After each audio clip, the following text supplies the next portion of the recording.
Hey guys, I'll show you how to fix this problem quickly and effectively. In the first step, we need to press Windows key plus R key together to open run.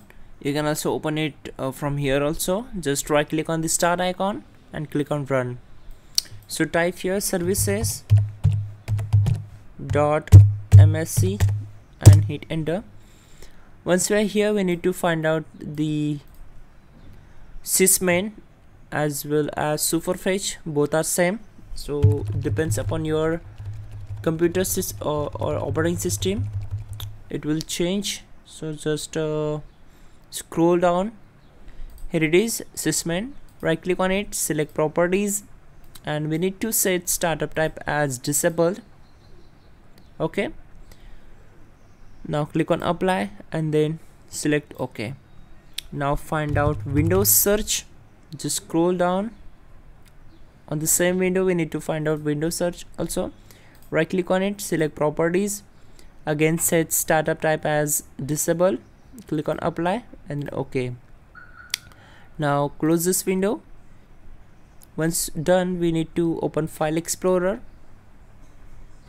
Just open the, select this PC, right click on C drive, open its properties, and once we're here we need to select Tools tab, and from error checking we need to click on check. This option will check the drive for the file system error, and click on scan drive.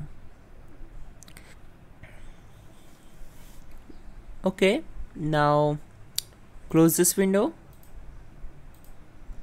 Simply go to search bar, type here cmd, right click on it and select run as administrator, select S, and we need to simply type here gp update and hit enter. This will also take some time, around 1 to 2 minutes to complete the process, and once done simply type exit and close the command prompt window. Now simply restart your system and your problem will be solved for sure. You can also check out our description link to fix this issue quickly and effectively. And yeah, don't forget to like the video. Please do subscribe the channel.